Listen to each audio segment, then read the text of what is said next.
चाहिए, बस और कुछ नहीं चाहिए। और पूरे परिवार को सख्त से सख्त सजा मिलनी चाहिए। सास, ननद, देवर, ससुर सब शामिल है। घटना क्या हुआ था?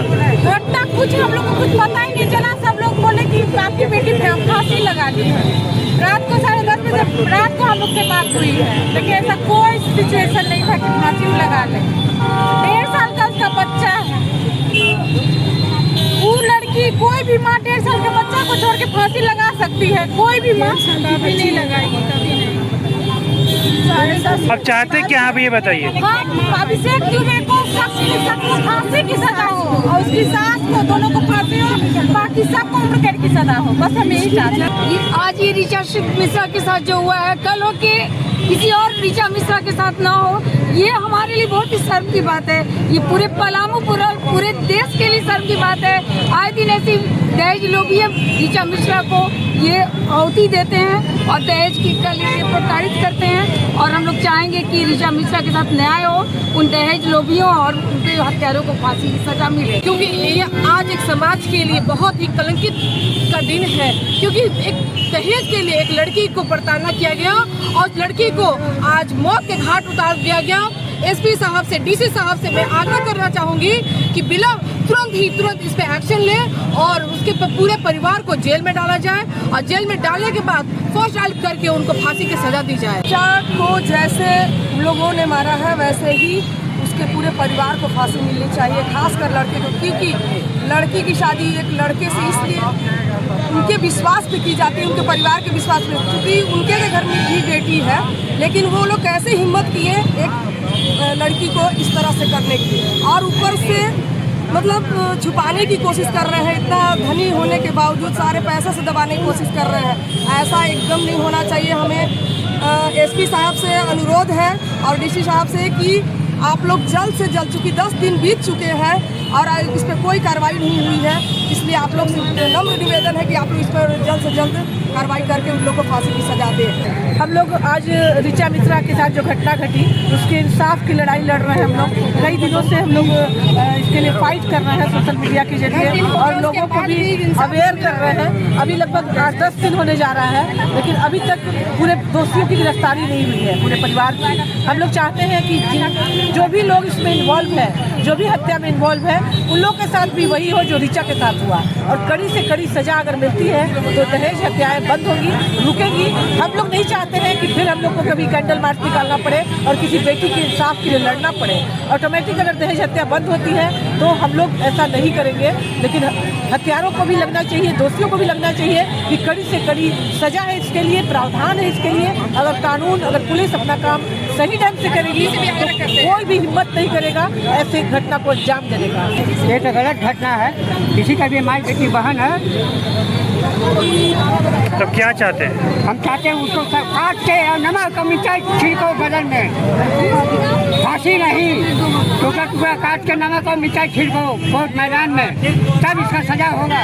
उन लोगों का कहना है कि वो खुद सुसाइड की, तो आप इतना प्रताड़ित किए। वो सेक्रेड हार्ट की प्रोडक्ट थी, BHU की पढ़ी हुई लड़की थी, आखिर क्यों सुसाइड तक पहुंची?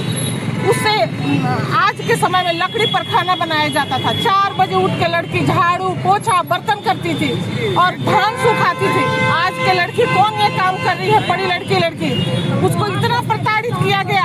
अगर वो सुसाइड भी की है तो उन लोग के प्रताड़ना की वजह से, इसलिए इसकी हम निंदा करते हैं। उस कड़ी से कड़ी सजा मिले।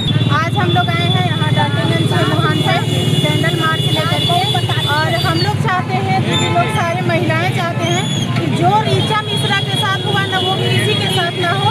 तो प्लीज़ आप दहेज हत्या को बंद करने में हमारी मदद करें, हमारा साथ दें और ऋचा मिश्रा को इंसाफ मिलना चाहिए। मैं अपनी ऋचा दी की बहन हूँ और मैं बस इतना कहना चाहती हूँ, मेरी दीदी को जल्द से जल्द, तभी मेरी दीदी के जितने भी हत्यारे हैं उनको फांसी पर लटकाओ ताकि मेरी दीदी को आत्मा को शांति मिले। जैसे उनको तरपा के मारा गया है, आगे और भी सबकी बहन बेटी है वैसे किया जा सकता है। इसीलिए उनको न्याय मिलना चाहिए। जैसे बहुत जल्द उनके न्याय के लिए हम सब लड़ रहे हैं और उनको न्याय मिलेगी वो, क्योंकि झूठ ज़्यादा दिन तक नहीं रहता है। इसलिए सच्चाई के रास्ते ही हम लोग आएंगे और सच का जीत होगा और मेरी दीदी को इंसाफ मिलेगा। हम लोग कहेंगे बहुत ही शर्मनाक घटना है और वो हमारे दोस्त की बेटी थी और 2 साल पहले 2.5 साल पहले उसकी शादी हुई थी और उसके सास ससुर बड़ी बहुत उसको प्रताड़ित कर रहे थे। हर बार पैसा लेना, और उनकी माँ जो थी बहुत सीधी थी और अंदर पैसा उसको भेजती रहती थी। ये चीज़ मेरे दोस्त को पता चला, रोकी मिश्रा को, तो उसने बंद कर दिया और बंद कर दिया। उसके बाद उन्होंने ये प्रोग्राम बना के ये हत्या कर दी है। उन्हें ऐसे सजा दिया जाए जो दुनिया का किसी इतिहास में ना मिले। हमारे साथ घटना घट रही है, पुरुष साथ भी सेम घटना घटती है बाहर में भी। अब इस पर क्या कहिएगा? देखिए, घटना किसी के साथ भी घट सकता है, महिला हो या पुरुष, इसमें कोई दो मत नहीं है। लेकिन देखना चाहिए कि परिस्थिति किसके साथ क्या है। परिस्थिति जब कोई बच्ची है और वो बहुत दिनों तक अपने ससुराल वालों का सेवा करती है, उसके बाद भी उसके घर वाले से पैसा डिमांड किया जाता है, बोला जाता है तुम अपने घर वालों से पैसा मांगो, पैसा में लेके आओ, तो वो कितने दिनों तक अपने माँ बाप को परेशान कर सकती है। अगर ऋचा ने, उन लोगों का जैसा कहना है कि अगर ऋचा ने आत्महत्या किया है तो वो भी आप लोगों के प्रताड़ना के कारण किया होगा, और अगर आप लोगों ने उसका हत्या कर और उसको फांसी का रूप दे दिया है तो ये भी बहुत गलत बात है। ऐसा नहीं होना चाहिए। अभी हम लोगों ने देखा कि एक जज साहब ने, दिल्ली के कड़कड़डुमा के जज साहब थे, उन्होंने भी आत्महत्या कर लिया जी। तो वो महिला के चलते हुआ। तो ये कोई जरूरी नहीं है कि गलत सिर्फ पुरुष ही है, महिला भी है, लेकिन जो भी गलत हो उसको सजा मिलनी चाहिए। उन लोगों को यह समझ में आए कि आगे ऐसा नहीं करना है, ताकि सजा बहुत भयंकर मिलती है।